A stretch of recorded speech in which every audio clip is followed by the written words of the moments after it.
those coffee stains, tiny drops of cream, memories go round just like in a daydream. Well, I just want to know how the hell you've been. It might release my heart from what it's tangled in. Someone crossed the line, we almost saw the end. The sun has hit the sky, we're leaving with our friends. Someone crossed the line, we almost saw the end. The sun has hit the sky, we're leaving with our friends. Seen it all before, tears dry in the wind. Summer feels like war, and winter's here again. The carousel goes around, the horses unison. One gray mare is lost, the saddle has broken. Someone crossed the line, we almost saw the end.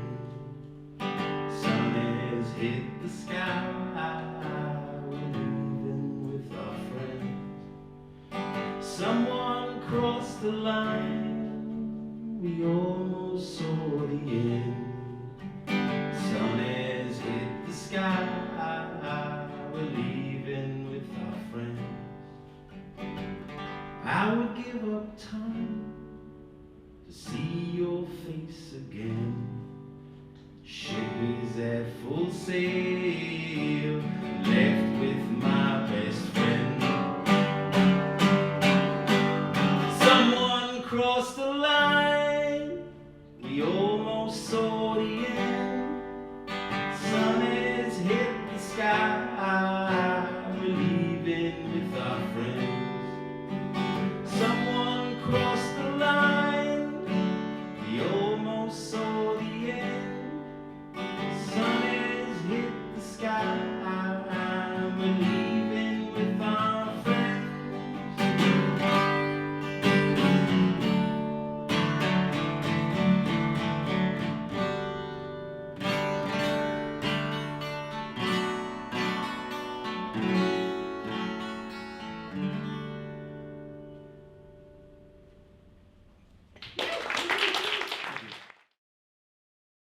So nice to see you all. Thank you for coming out.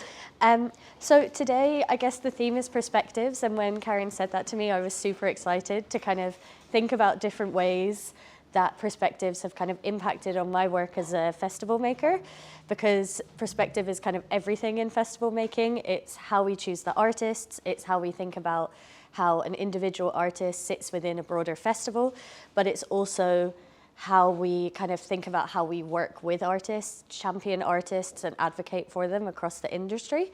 So there's lots of different ways we can kind of think about perspective across our industry.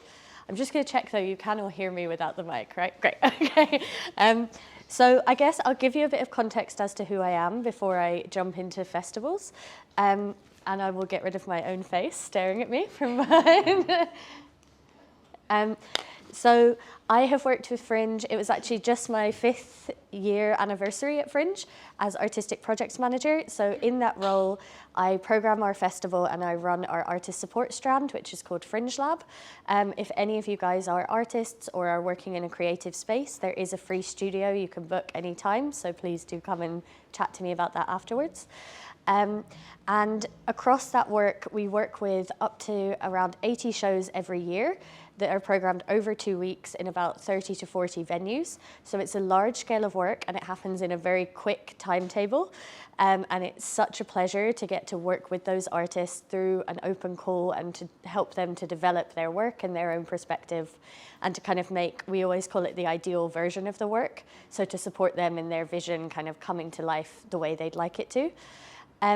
Prior to Dublin Fringe, I was in Brighton Dome and Festival, which is maybe slightly more similar to DTF in terms of scale. And we also had a 2,000-seater venue that ran year round. And I loved working there. It was so great to see the large scale work, but it really made me itch to come back to a fringe scale to kind of get to work with artists hands-on. And previous to that, I spent some time in Edinburgh Fringe as well, so I've kind of done the multidisciplinary track all over the place. So in terms of the way I think about work, I won't cover the mic, sorry. I'm always thinking about what artist voices we need to hear, what are the perspectives that kind of echo the conversations happening across society, across the city, and kind of that feel like we are programming artists reflective of the city that we live in. So trying to nurture those voices and find voices that maybe aren't coming to us, as well as programming the brilliant artists that are knocking at the door already. So I'll start by talking a bit about radical kindness and practical care. These are kind of value systems that I put into place for myself, just in an industry where everything is really fast-paced, you never feel like you get a rest, and we're always working with artists at a fringe level who are, well, not always, often working with artists at a fringe level who are putting so much into the work, often like personal funds or fundraising, things like that. So it feels really important to me that we value all of that and that we work not just towards a festival, but towards a kind of ecosystem that will kind of fulfill and keep creating new work, new voices. So for me, we were talking about this, radical kindness kind of looks like actually listening to what people are saying, to listening to what their needs are, to making sure that artists are walking into safe spaces if they need to, if we're offering them an open call, that we're doing that in such a way that kind of takes into account everything that they might be putting in from their side. So really valuing their time, valuing their thought processes. And I think in this industry, kindness doesn't have enough space and is treated as an easy thing, where actually it can be quite hard to make sure everybody is really looked after. And that kind of feeds into practical care, which is thinking about things like accessibility, thinking about things like, are we creating non-racist and anti-racist spaces for people? Are we making sure that everybody who engages with us as an organization, and me personally, is looked after as well as they can be, and that their voice, they know that their voice is kind of heard and that they have a space to feed back. So I'll talk a bit about artist development, which is a big, sorry, I pressed the button too gently, but a big part of what I do. So this picture is from a community project I did in Brighton Festival, where we worked with a lot of local community members to kind of paint signs that were then exhibited on a bandstand, which had gigs and things on the beach and then in various community locations as well, which I think is a really lovely example of a way that you can kind of get a community engaged in a project, as opposed to just kind of coming and putting art on for them, that they're involved in the making of it. So for me, artist development and art form development go hand in hand. At Dublin Fringe Festival, as a multidisciplinary festival, we're always looking for work that feels contemporary, that feels like it's formally innovative, that feels like it's challenging the boundaries of what theatre can be or what music can be. So we work really closely with artists to develop not only their own career trajectories, but to help them to kind of interrogate what it means to be a theatre maker or to be kind of existing in one of those kind of genre spaces and how that can look. So for us, that often looks like long form artist support models as opposed to short form interactions. So finding ways that we can develop artists over long periods of time, that we can connect with them for more engaged learning opportunities, really getting to grips with what they need and finding kind of offerings that support that and meet them where they are, and also setting up ways for peer-to-peer learning and that kind of work to take place as well. So I'm going to talk a little bit about curation as an art form. So this is a piece that we did in the pandemic called Utopia or Bust, Manifestos for a New Era. This, I think, is a good case study because in the pandemic, we were obviously unable to make live work in the same way that we had. And so it provided a really good curatorial framework for us to think about how we could create a connection between an audience and a piece of work without them maybe necessarily sharing space. So we kind of came up with the idea of remote work, which was where you would You would share time, but not share space. So thinking about how that might look to create moments between audience members and artists.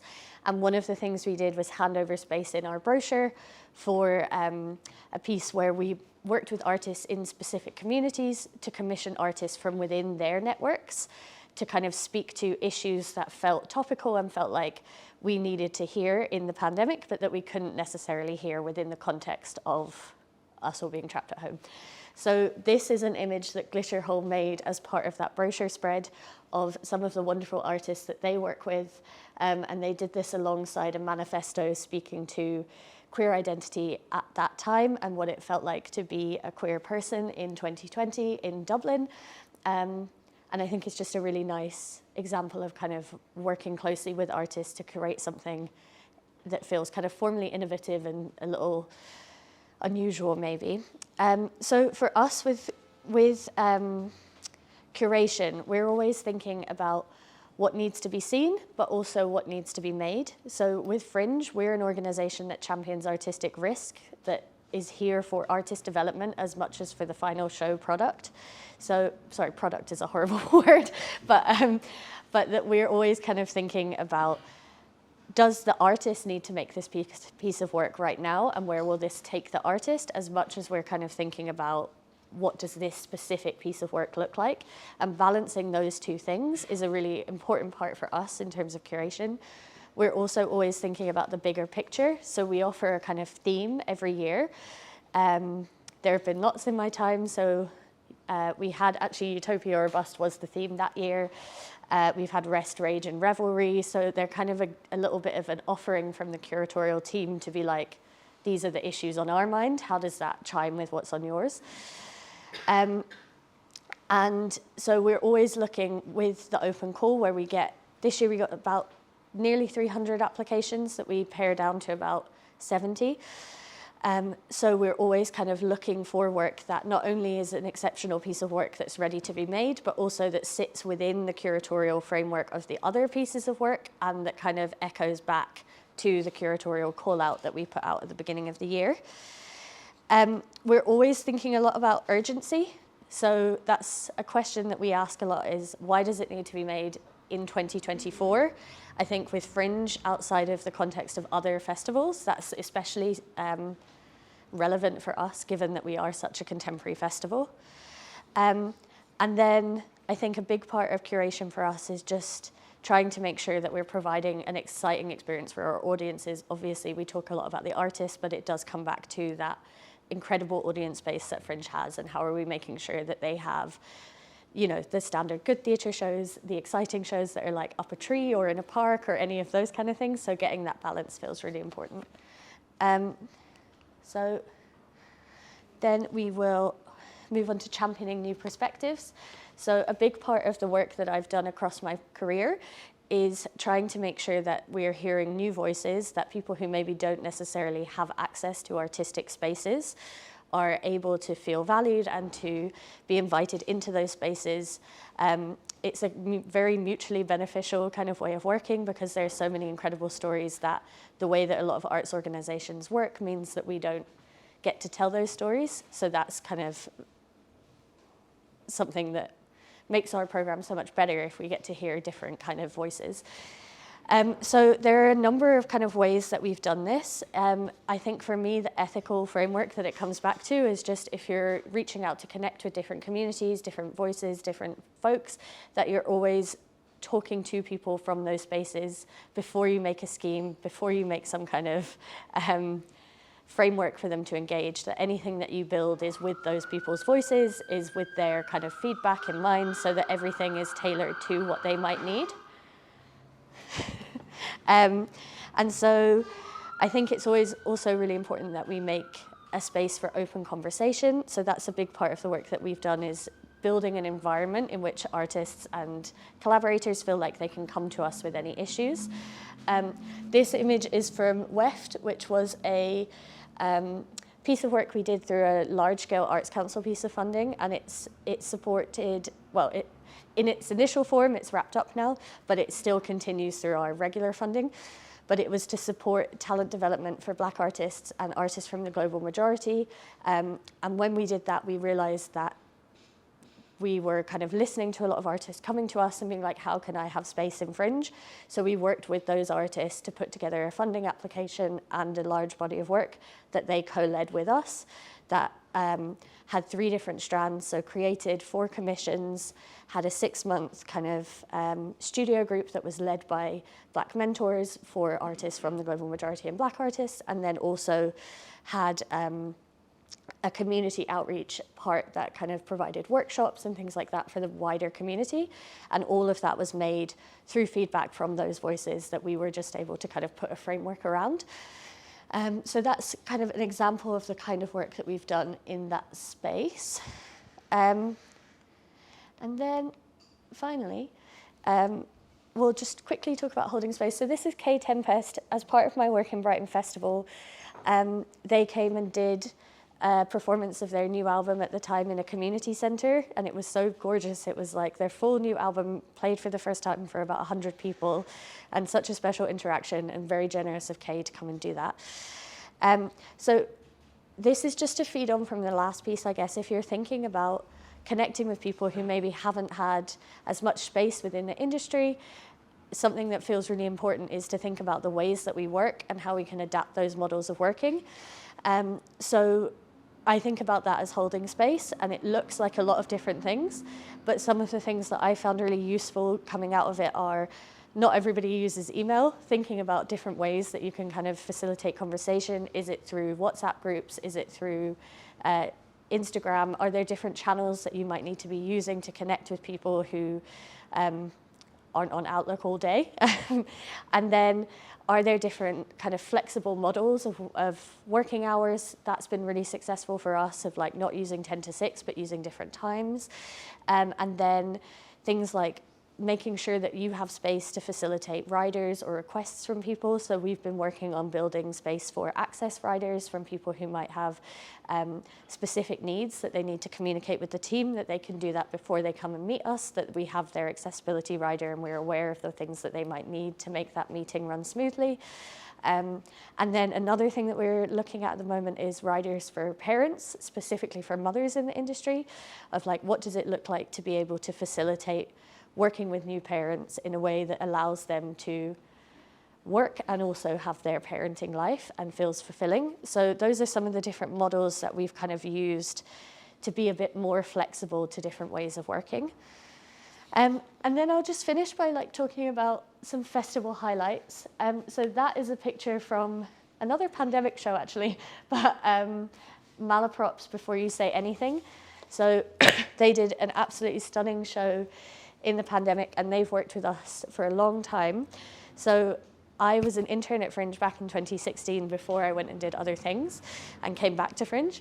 But one of the kind of festival highlights for me has been watching companies that I interacted with as an intern going on to kind of headline major stages across the country. So Malaprop are one of those artists who have really expanded from the time that I was interning at Fringe to last year doing an incredible show, Hot House, as part of Fringe in Project Art Centre upstairs. And I think I will end there. Yeah, so thank you so much, guys, and do ask any questions. Yeah.